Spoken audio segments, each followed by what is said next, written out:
India international centre में, जहां पर रैपिडो ने पिंक मोबिलिटी की शुरुआत की है, जिसमें कई सारी फीमेल ड्राइवर आई हैं। आइए जानते हैं उनके बारे में। आपसे अपील है, बस अपनी दया भाव की आदत को बदले। गुलाबी आंदोलन अनजान द्वारा भीख मांगने की प्रथा को समाप्त करने की राष्ट्रव्यापी मुहिम है। इसका उद्घाटन वर्ष 2018 में तत्कालीन दिल्ली सरकार के समाज कल्याण मंत्री ने किया था। भीख मांगना गैर कानूनी सहित अशोभनीय, अमानवीय और दुखदायी है। फिर भी हम अपने दया भाव के कारण अनजान भीख मांगने वाले को भीख देकर इनको भीख मांगने के लिए प्रोत्साहित करते हैं। हमारे दया भाव के कारण ही भीख मंगवाने वाले गिरोह नवजात बच्चों की चोरी करके विकलांग बनाकर उनसे भीख मंगवाने के लिए मजबूर करते हैं। इन नवजात बच्चों की चोरी होने से बचाने के लिए हमें अपने दया भाव की आदत को बदलना होगा। अगर आप किसी अनजान भीख मांगने वाले को भीख ना देने की शपथ लेते हैं तो आपको सम्मान के साथ साथ बहुत कुछ, बस शपथ लेकर तो देखें। It's ideal for all sleeping positions और रिलीफ दे आपके प्रेशर पॉइंट्स को। आप भी ट्राई करके देखिए ये pain relieving, eco friendly, breathable, durable Refresh का नेचर प्रो मैट्रेस। अगर ये एक टिपिकल मैट्रेस ऐड होता तो इसे हम कुछ इस तरह से बनाते, but you are too smart and these are the facts. Experience it yourself. Refresh mattress, sleep healthy, wake beautiful.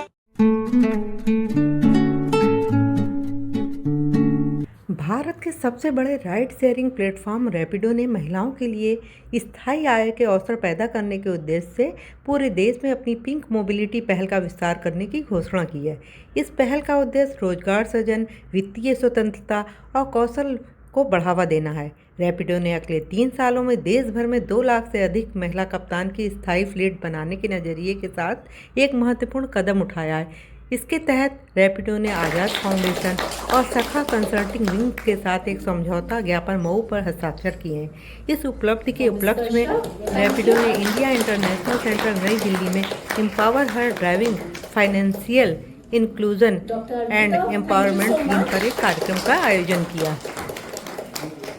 And thank you so much, Mr. Srinivas. Amazing discussion.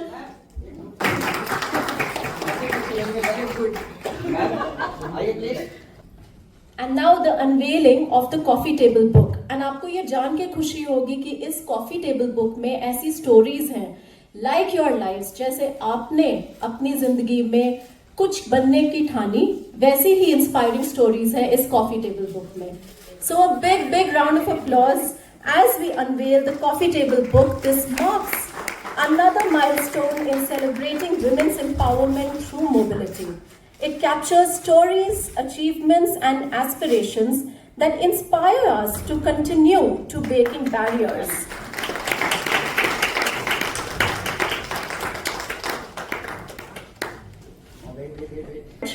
Rapido commenced the launch of the Pink Mobility campaign in Tamil Nadu's capital city, marking its first anniversary, followed by expansion into Andhra Pradesh as well.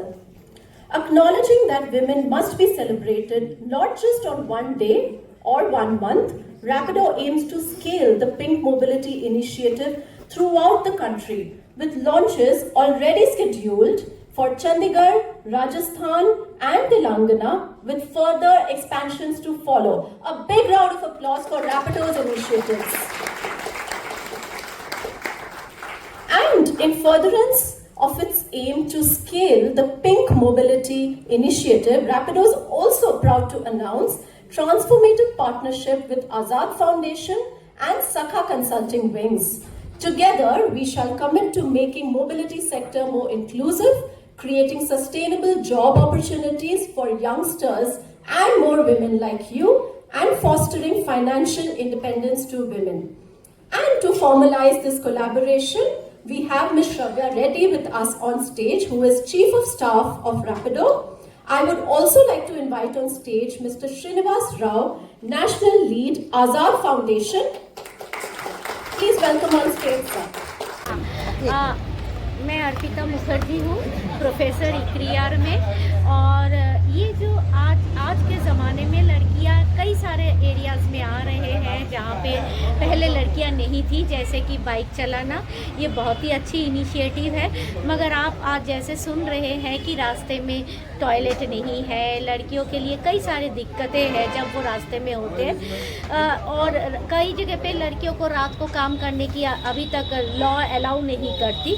तो अगर वो decent work, law conditions और जो लड़कियों की जो सुरक्षा और काम करने के लिए जो सुविधाएं की ज़रूरत है, जैसे जो कैब चलाते हैं, टॉयलेट वगैरह, इन सब की अगर बंदोबस्त कर जाए तो बहुत ही अच्छा होगा। क्योंकि लड़कियां अभी सारे काम ही कर सकते हैं जो लड़के कर सकते हैं, सिर्फ उनको कुछ सुविधाओं की ज़रूरत है, और जो लड़कों के लिए भी ज़रूरत है। एक्चुअली टॉयलेट जो होना चाहिए वो सबके लिए ज़रूरत है। इसीलिए इसके बारे में थोड़ा सोच के अगर आगे बढ़े तो हमारे देश में बहुत प्रगति होगी। लड़कियां जब बाइक चलाएगी, लड़कियां तब उसमें सेफ फील करेंगे, वो भी काफ़ी ऑफिस वगैरह, कॉलेज वगैरह जा सकते हैं। तो ये लड़की को सपोर्ट करेंगे। ये बहुत अच्छी इनिशिएटिव है जहाँ पे विमेन इज सपोर्टिंग विमेन। और मैं आज़ाद फाउंडेशन में नेशनल लीड हूँ।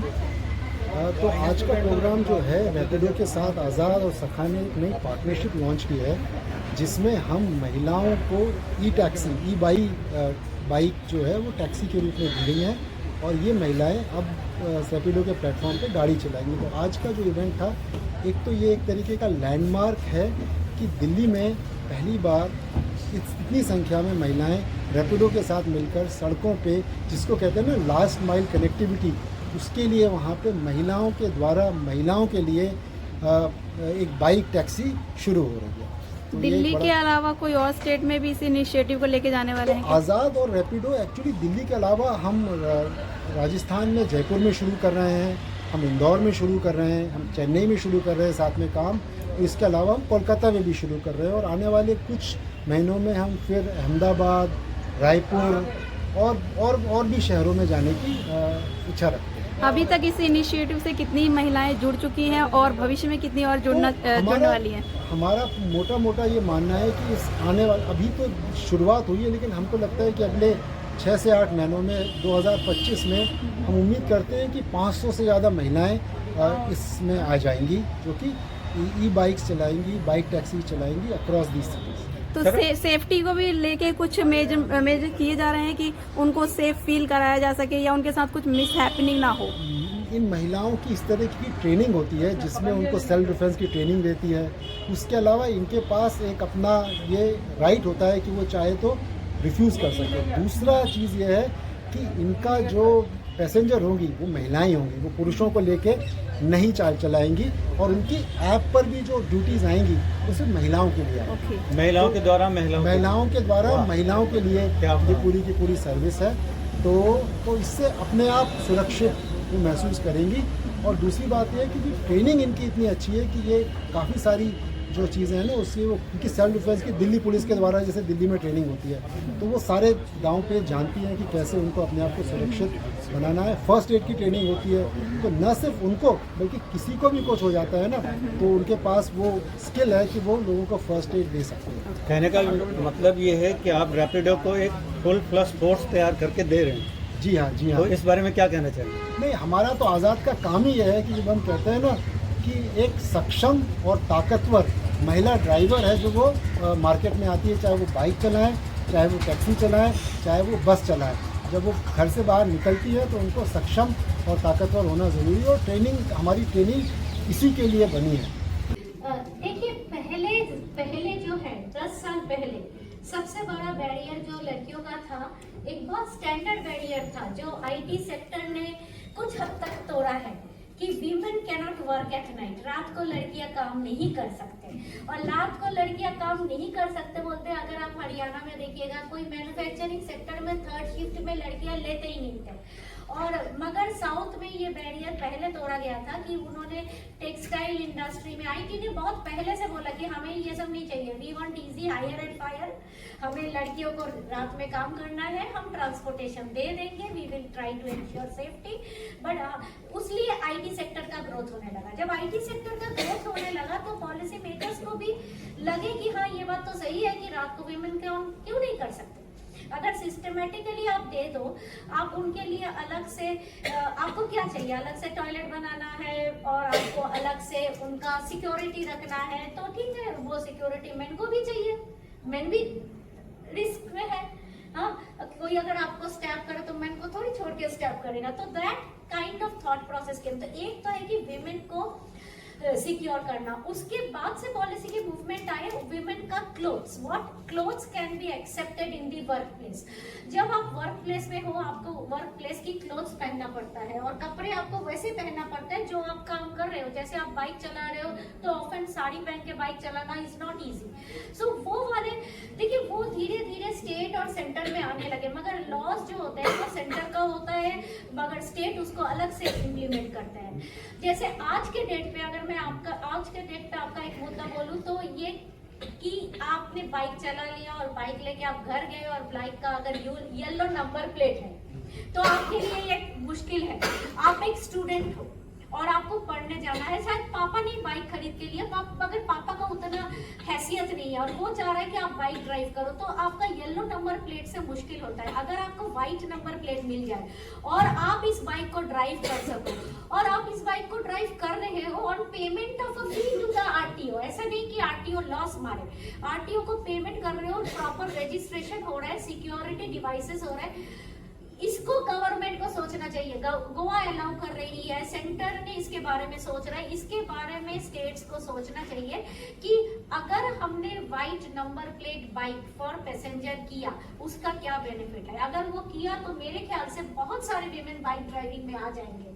अभी तो आप ये सोच रहे हो कि जो थोड़ा सा इकोनॉमिकली डाउन सोसाइटी में है वो ये करना चाहता है, मगर अब्रॉड में वो नहीं है। अब्रॉड में मेजॉरिटी स्टूडेंट्स बाइक चलाते हैं। हम लोग जब पढ़ाते थे बाहर, हमारा सबसे ज्यादा बाइक ड्राइवर्स स्टूडेंट्स होता था एंड सबसे ज्यादा कार ड्राइवर्स भी स्टूडेंट्स होता था। वो यहाँ से गए, अच्छे घर का स्टूडेंट है मगर वो गए और वो एक्स्ट्रा इनकम कर रहे हैं। ये फैसिलिटी जब हमें सोचना चाहिए और आपके जैसे ऑर्गेनाइजेशंस को गवर्नमेंट के साथ इस बारे में बात करना चाहिए कि स्ट्रीमलाइन करो पॉलिसी को। आपने सही कहा।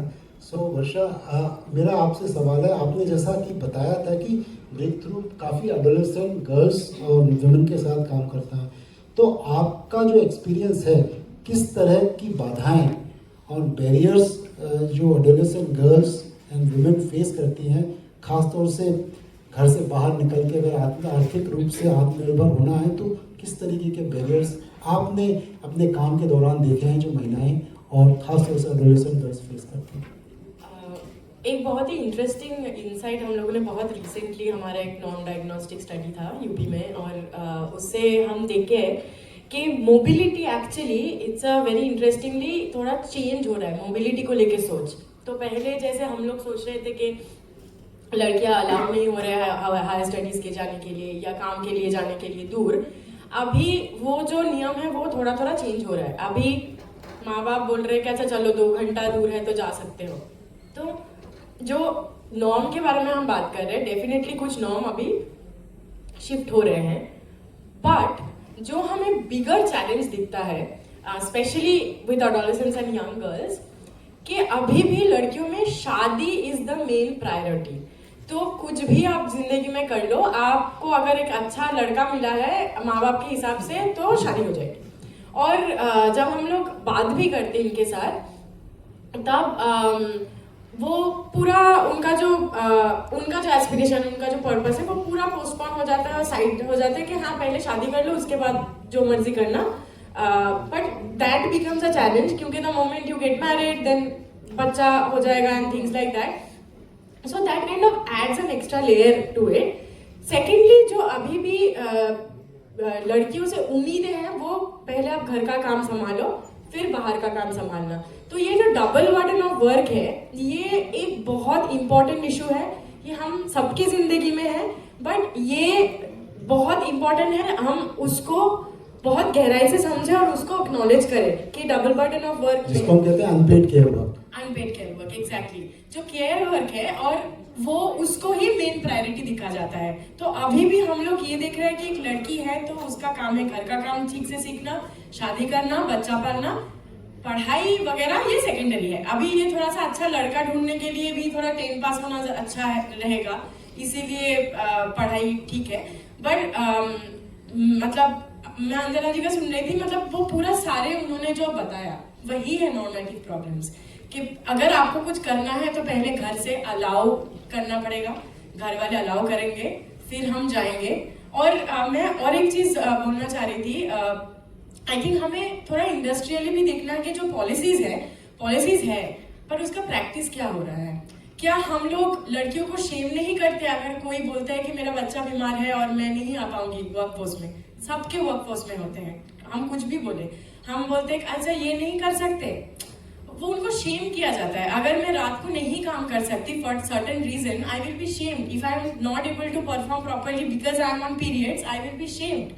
हमें ये सोचना चाहिए, हमें ये देखना चाहिए। पॉलिसीज बन जाते हैं, पॉलिसीज बहुत अच्छे पॉलिसीज है हमारे पास, पर कितना पॉलिसीज प्रैक्टिस में आते हैं, कितना हम लोग प्रैक्टिस में आने के बावजूद भी अनकॉन्शियसली प्रैक्टिस करते हैं कि ऐसे फॉर एग्जाम्पल मतलब बहुत ऐसा है कि जैसे पर्टिकुलर कपड़ा आप जब बोल रहे थे, वेरी इंपॉर्टेंट, कि आप बाइक राइड कर रहे हो तो आपको एक सर्टेन काइंड ऑफ कपड़ा पहनना पड़ेगा आपकी सेफ्टी के लिए। साड़ी पहन के शायद वो इतना पॉसिबल नहीं है, पर वो कपड़ा पहन के जब आप घर से निकल रहे हो, क्या आप एक्सेप्टेड हो?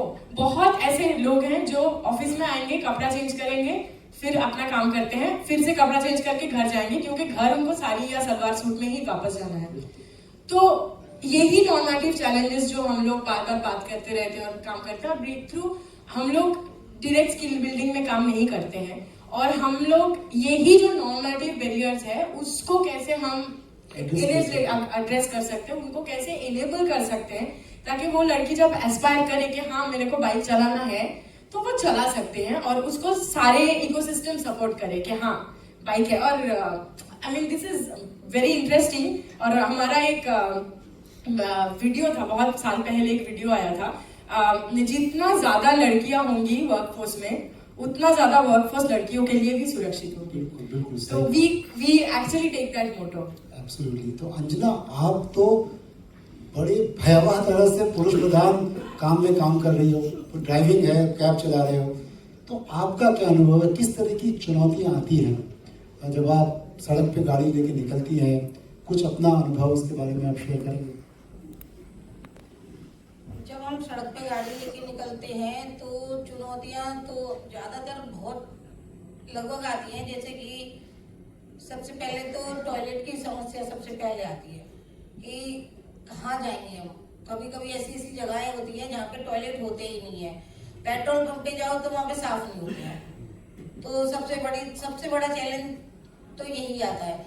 और जैसे कि नॉर्मल ड्राइवर बोलते हैं अरे लड़की गाड़ी चला रही है तो ये क्या अच्छी गाड़ी चलाती है, हाँ तो हाथ दिखा के, लेकिन उसी में से बहुत सारे प्राउड फील भी करते हैं कि भाई लड़की गाड़ी चला रही है, कितनी अच्छी गाड़ी चला रही है। और जब कस्टमर हमारे साथ में बैठता है और वो हमको इतना अच्छा गुड फीडबैक देके जाता है तो भी हमें भी बड़ी खुशी होती है कि हाँ हम इतना अच्छा तरीके से चला रहे हैं, कर रहे हैं। लेकिन चैलेंजेस होता है कि हाँ सड़कों पे निकलो तो लोग इस तरीके से करते हैं, हम उनको भी इग्नोर करते हैं, क्योंकि हमें इग्नोर करना भी चाहिए, क्योंकि अगर हम इग्नोर नहीं करेंगे तो हम आगे भी नहीं बढ़ पाएंगे। और क्योंकि बाहर निकलने के बाद में जैसे कि पब्लिक बूट हो गया, और पुलिस वालों की सबसे बड़ी बात है कि हमें पुलिस प्रोटेक्शन थोड़ा सा अच्छा मिलना चाहिए कि हमारे लिए कि हाँ अगर हमें कहीं पे भी कोई भी प्रॉब्लम है तो वहाँ पे हमें क्या अच्छे तरीके से कैसे डील किया जा सकता है। तो ये काफ़ी सारे चैलेंज आते हैं। और कभी कभी तो पुलिस वाले फालतू में हाथ दे देते हैं, रात में हाथ दे देते हैं, क्योंकि वो रात में ड्रिंक वालों को ज़्यादातर पकड़ते हैं। लेकिन क्या देखते हैं कि हाँ पीली नंबर की गाड़ी चल रही है और बस उन्होंने हाथ देना है, साइड में गाड़ी लगानी है। और जब हम उनको थोड़ा सा शीशा उतार के बोलते हैं कि हाँ जी सर बताइए क्या गलती हो गई हमसे, तो कहते हैं अरे मैम आप हो, तो हाँ जी सर हमें बताइए। पहले कहेंगे लाइसेंस दिखाओ कि आप गलती तो बताइए हमें, तो लाइसेंस दिखाएंगे हम आपको कि नहीं मैम कोई नहीं आप लाइसेंस तो दिखाइए। तो उस टाइम पे ये मतलब काम में रोकने वाले काम फालतू के चैलेंज, ये मतलब पुलिस वालों ने देखा लड़की है तो इस तरीके से कहीं कुछ भी मतलब इनको बोलो तो साइड में कुछ दे के चली जाएगी। लेकिन मेरे साथ में 2-3 बार हो चुका है ऐसे। तो जब बोलते हैं वो इस तरीके से, आईटीसी मोरिया पे मैं एक बार रात में नाइट में लेके जा रही थी गाड़ी, और वहाँ पे कुछ भी नहीं था, मतलब रेड लाइट थी, रेड लाइट मतलब पहले रेड लाइट भी क्रॉस कर देते थे, रात में नहीं देखते थे। हमने भी रात जैसे गाड़ियाँ निकल रही है हम भी निकल गए वहां से, और निकले तो एकदम कोई झाड़ियों के पीछे से एकदम ट्रैफिक पुलिस वाला आया और सामने से ऐसे हाथ दे दिया उसने। तो पहले तो मैं एकदम सोचती रह गई कि ये आए कहाँ से। तो मैंने थोड़ा शीशा नीचे किया, और जब उसने मुझे देखा तो कहता है मैम, मैंने सबसे पहले उसका मेरा ये क्वेश्चन था उससे, मैंने कहा सर सबसे पहले आप मुझे ये बताइए आप कौन सी झाड़ी के पीछे से आए। मैंने उसको सीधा ये बोला, तो वो पहले तो थोड़ा हंसा भी, मुस्कुराया भी, तो कह रहे मैम आप ऐसे क्यों बोल रहे हो। मैंने सर देखिए ये 100% की बात है कि नाइट में मैं ट्रैफिक पुलिस वालों को ड्यूटी करते हुए नहीं देखती, मैंने नहीं देखा, तो आपने मुझे हाथ दिया। तो कह रहे नहीं मैम ऐसी बात नहीं है। तो मैंने कहा बताइए, तो कह रहे अच्छा मैम आपने सिग्नल तो तोड़ा है ना। मैंने कहा सर देखिए सारे निकल रहे थे, अगर मैं रुक जाती तो मुझे पीछे से कोई मार के चला जाता रात में। तो कह रहे नहीं मैम आप अपनी सेफ्टी के लिए तो थोड़ा सा कौन मेरा हाथ से, ये मेरी गलती है कि मैंने सिग्नल तोड़ा है, तो आज के बाद नहीं तोड़ूंगी, लेकिन अगर आपको कोई भी प्रॉब्लम है या बात करनी है तो आप ये गाड़ी पे नंबर है, आप इस पे कॉल कर लीजिए। बस क्योंकि गलती मेरी थी, मैंने माना था क्योंकि मैंने रेड लाइट जंप करी है, लेकिन मुझे भी उस बात को इतना सोच के हंसी आती है ना कि मैंने उनको बोला क्या था।